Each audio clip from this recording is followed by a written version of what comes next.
The Pope is warning that rising global economic inequality is bound to explode in conflict, and he's calling on global leaders to fight poverty. He says rich people should share their wealth and has called capitalism a new tyranny.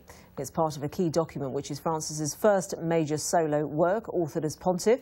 In it he asks how countries can function or realise their full economic potential if they're weighed down by the depths of capitalism. Daniel Mitchell, Senior Fellow at the Cato Institute, the public policy think tank in Washington, is an expert on tax reform and tax policy. Welcome. He has a point, doesn't he, the Pontiff?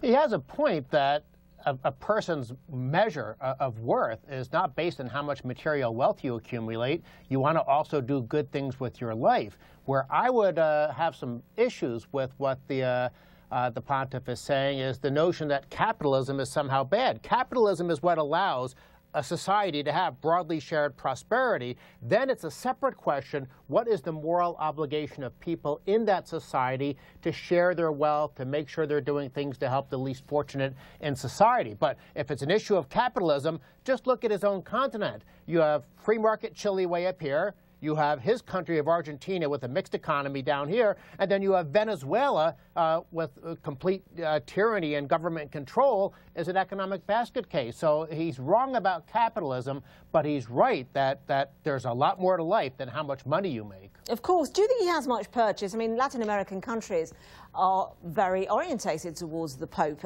but he's not an economist.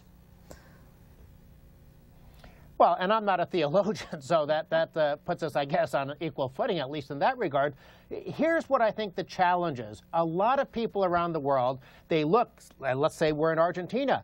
People think that's a free market, but it's really cronyism with big government and big business cutting deals. It's not genuine capitalism. And I think capitalism a lot of times gets a black eye because people associate it with bailouts and cronyism. What you really need is to have a society more like Hong Kong because, boy, if you're a poor person, you're much better off in a society like Hong Kong with lots of upward mobility and opportunity than you are in a state-controlled, state-driven economy, whether it's crony capitalism or whether it's overt socialism.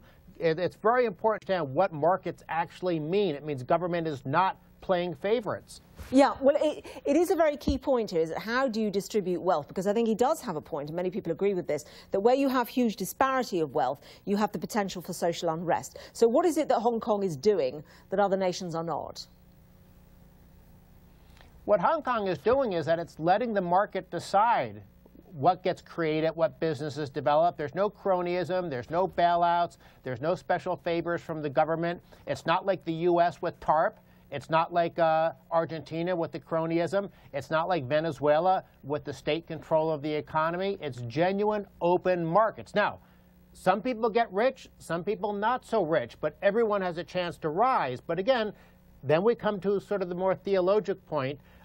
If you become rich, is that simply your life? Is there more to it? Or does family matter? Does society matter? Does community matter? And here's where I think there's a very key distinction.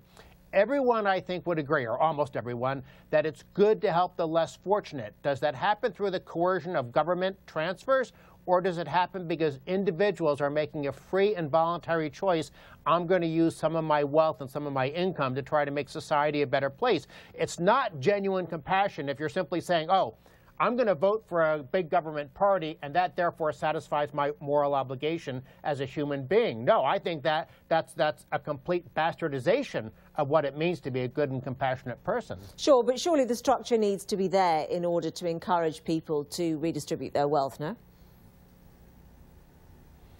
Well, I guess it depends what you mean by structure. If it simply means that part of the community, part of the social capital of a nation, so to speak, is that you're expected to be a good person, and that's measured by more than the size of your bank account or your 401k, as we call it in the United States. It's one of the reasons why rich people, at least in the United States, they're always giving money, in part because they get their name on a new wing of the hospital or a new building at the university.